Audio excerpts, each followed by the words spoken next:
Hello and welcome to my channel. Today I'm going to share with you what to bring to a job interview. Have you ever thought about what do I need to bring for a job interview? That's a question that I always ask before I even go to an interview. And sometimes it's repetitive. Sometimes I just go without even asking, just to be prepared. So the first thing you need to bring is a cover letter and a resume. Two things. Cover letter and resume. Yes, you've been submitting it to them and they have it in their emails. That's how they called you. That's true. I'll tell you a scenario why a resume and cover letter is important. So I had about 5 applicants scheduled on the same day.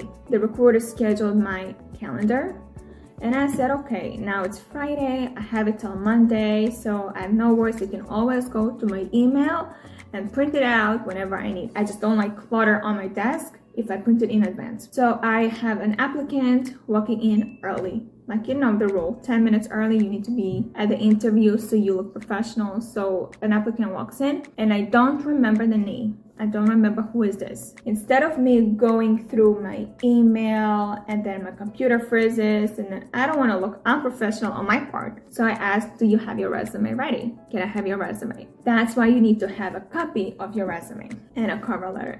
The cover letter will state what position the person applied.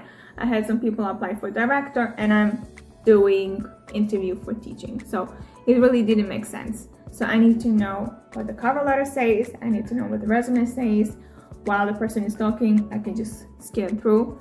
That's what every hiring manager is doing. Number 2, the next thing, you need to bring a portfolio. A portfolio consists of 10 pages. Okay, you need to have 10 pages. One is gonna be your cover letter. Usually a portfolio has a cover of the portfolio, then you have table of contents, then you have a mission. What is your mission? What is your career goals? What are you striving to do in your life? And then you have your cover letter, your resume. You see it's 5 pages already. And then you have letters of recommendation, which is 3 letters of recommendations. That's already 8 pages. Then you have your work samples. So it depends what you do. If you do accounting, you want to show your work samples of doing expenses, of credit and debit, of receipt reconciliations, of general ledgers. Like, you want to show these samples of work. Next, you want to show, if you are doing nursing, you want to show what articles have you wrote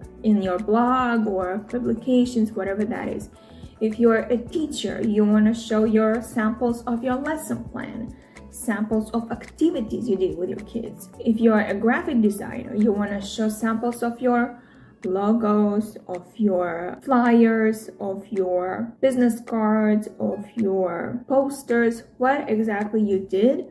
Show it in that portfolio. If I missed your profession and I really didn't say what sample of work, let me know in the comments and I'll reply to you what kind of sample of work you can show in your portfolio. So after sample of works, you have to write a thank you letter during the interview. What happens is the portfolio, since it's 10 pages, the hiring manager will not have time to look at it. So what I usually do, I leave it by them and say, listen, this is my portfolio. I'll be back in 3 days to pick it up and hopefully you'll have an answer for me. And that's it. And then after 3 days, I come and I pick it up and I just move on. The next thing is you need pen and paper. Always bring pen and paper. Pen and paper, when you write notes, you show you're professional. Anything can be notepad, can be notebook, anything just to make you look you are taking notes and you look professional. Next thing you want to bring is water. Not many will offer you water. Sometimes you need a cough and you want to flush it out, whatever you have in your throat. You need water. So bring your own bottle. Make sure it's not precipitation. You know, after it's cold, then it leaves a mark, a water marks. So make sure it's not, it's at room temperature and it's good. And the last thing you want to do is to have with you a list of questions. I have 200 questions for you ready-made. You can just pick and choose. You can even print it out and bring it with you. And then you highlight at home, right? And then you read it through the highlight. Say, listen, I have some questions. And then you go through it and you go over it. And then you take notes, whatever the answer is. So download the questions. They are very useful.